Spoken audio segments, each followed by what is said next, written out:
अस्सलाम वालेकुम, I hope you all are doing well. तो जैसा कि आप सबको पता है कि क्लास 10th और क्लास 12th के बच्चों का जो पहला पेपर है वो इंग्लिश है। क्लास 11th के बच्चों का तो किसी का बायोलॉजी है, किसी का जो भी political science and all, right. तो आज की वीडियो बहुत ही ज़्यादा इंपॉर्टेंट होने वाली है क्लास 10th और 12th के बच्चों के लिए। अगर क्लास 11th के बच्चे भी देखना चाहें, उनको भी इंग्लिश के लिए बहुत ही हेल्प मिलेगी। अब अगर मैं बात करूँ क्लास 10th और 12th के बच्चों की, देखो फर्स्ट ऑफ ऑल मैं वीडियोज़ क्यों बनाता हूँ और मेरे वीडियोज़ की ड्यूरेशन कम क्यों होती है। लाइक अगर आप यूट्यूब का सीन देखोगे, अगर हम 8 मिनट से ज़्यादा वीडियो चढ़ाते हैं, हमारे वीडियोज़ पे ज़्यादा एड्स आते हैं। इसलिए यूजुअली आप बाकी यूट्यूबर्स को देखते हो वो 8 मिनट से ज़्यादा वीडियो अपलोड करने की कोशिश करते हैं। तो लेकिन मेरे वीडियो की ड्यूरेशन कम क्यों होती है और मैं वीडियोस क्यों अपलोड कर रहा हूँ अभी। देखो अभी तो मेरा खुद का बीटेक चल रहा है, बट स्टिल मैं मैनेज कर रहा हूँ यूट्यूब के साथ भी और अपनी पढ़ाई के साथ भी। बिकॉज देखो जब मेरा 10th-12th था उस टाइम पे कोई ऐसा यूट्यूबर नहीं था जो हमें ऐसे गाइड करता। मैं वीडियोस इसलिए बना रहा हूँ ताकि मेजॉरिटी ऑफ स्टूडेंट्स जो मेरे सब्सक्राइबर्स हैं, लाइक हमारी यूट्यूब फैमिली एक बन चुकी है, अभी 16.9 के सब्सक्राइबर्स है, इंशाल्लाह बहुत आगे जाएंगे अल्लाह ताला के फजल करम से।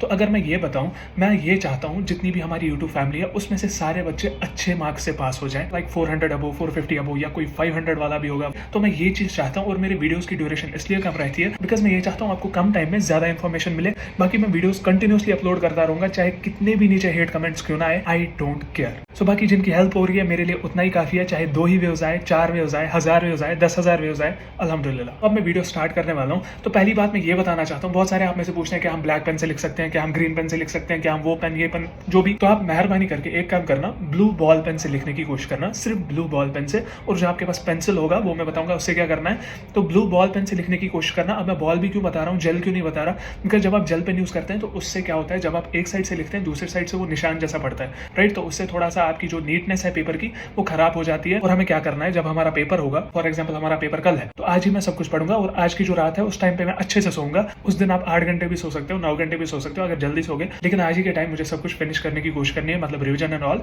साथ ही साथ ये भी कोशिश करना आप सेंटर पे आधा घंटा एटलीस्ट पहले पहुंचो, ताकि यू वोंट बी इन हरी। अच्छे से वहां पे जाओ, सेंटर में जाओ, अच्छे से जो भी करना होगा वो करो, लेकिन फ्रेंड से डिस्कशन नहीं करना। तो जो भी करना होगा वो आप वहां पे कर सकते हो, वरना कोई ऐसा करेगा वो 5 मिनट पहले जाएगा, आपको तो पता ही है उसका हाल क्या होने वाला है, राइट। तो अब अगर मैं पहली बात करूं, जैसे आपके पास इंग्लिश पेपर आता है, ओके, तो पहले हमें यूजुअली ये डाउट होता है कि कौन सा सेक्शन पहले करें। तो मैं आपको बताना चाहूँ, अगर आप इन दिनों 1 या 2 सैंपल पेपर ट्राई करेंगे तो आपको खुद ब खुद पता चलेगी कि मुझे कौन सा सेक्शन पहले करना है। अगर आप खुद से एनालाइज करोगे वो ज्यादा बेटर है एज कम्पेयर टू जो मैं आपको बताऊं। फॉर एग्जाम्पल हमारे पास 3 सेक्शन है, A B C, मेरे हिसाब से वही करो, पहले A फिर B फिर C। अब अगर मैं बात करूं, इन दिनों आप एटलीस्ट 1 या 2 सैंपल पेपर ट्राई करो और उसमें क्या करो, जो आपका टाइम है उसको डिवाइड करने की कोशिश करो through out the paper, okay. जैसे फॉर एग्जाम्पल हमारे पास 1 मार्क्स का क्वेश्चन है, उसको 1.5 मिनट या 2 मिनट दे दिए, तो ऐसे ही आप करेंगे। अगर 1 मार्क 1.5 मिनट या 2 मिनट लेता है, उस हिसाब से 2 मार्क उसको मल्टीप्लाई करो 1.5 मिनट या 2 मिनट से, तो उस हिसाब से आप अपना टाइम जो है उसको डिस्ट्रीब्यूट करोगे। अब अगर मैं और एक चीज की बात करूं, वो है stick to word limit. For example हमें पूछा है 80 to 100 वर्ड्स का लिखना है हमें आंसर,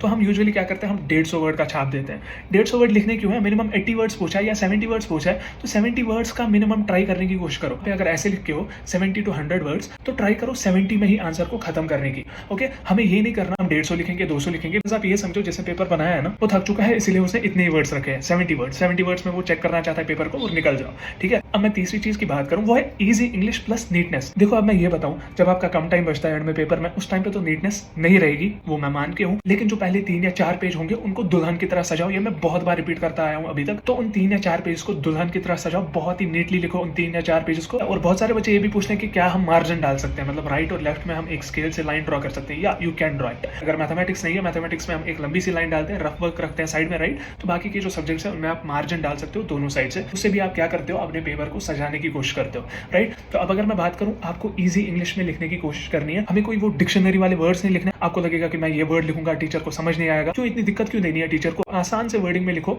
जो टीचर को भी समझ में आए, एटलीस्ट आपको भी पता हो कि मैंने क्या लिखा है। ये भी नहीं करना कि हमें फेसबुक वाली लैंग्वेज लिखनी है, मतलब किसी को क्या होता है, बिकॉज लिखना होता है जल्दबाजी में, BCOZ लिख लेता है, मतलब ये क्या है, ये सब भी नहीं लिखना। ये शॉर्ट फॉर्म की दुनिया से बाहर आके अपना पेपर अच्छे से लिखना है। अगर मैं और एक चीज की बात करूं, वो है read question carefully. English paper में यूजुअली हमारे साथ ये होता है, पूछा कुछ और होता है, लिखते हम कुछ और हैं, तो ये चीज भी नहीं करनी वहां पे। अगर क्वेश्चन मेरे बारे में पूछा है तो मेरा ही लिखना वहां पे, ठीक है, किसी और यूट्यूबर का नहीं लिखना, ठीक है। तो जो पूछते हैं वहां पे उसी चीज का आंसर देने की कोशिश करना और टू द पॉइंट आंसर लिखना, ओके। तो और एक चीज ये है कि डोंट लीव एनी क्वेश्चन। अगर आपको किसी क्वेश्चन का आंसर नहीं पता, अगर आपको लेटर लिखनी नहीं आती, लेकिन कुछ ना कुछ लिखो। अगर थोड़ा थोड़ा सा भी आता है ना लेटर लिखना तो वही लिख दो, लेकिन किसी भी क्वेश्चन को मेहरबानी करके नहीं छोड़ना, ठीक है। अगर आपको कुछ भी आता है ना उस क्वेश्चन के रिगार्डिंग छाप दो, चाहे आप समरी लिख दो, चाहे आप कुछ भी लिख दो, लेकिन क्वेश्चन को छोड़ना नहीं, मेहरबानी करके। ये बात आपको एग्जाम लिखते लिखते याद आनी चाहिए कि आके भैया ने बोला था कोई क्वेश्चन नहीं छोड़ना है, ठीक है। तो कोई भी क्वेश्चन नहीं छोड़ना, मेहरबानी करके।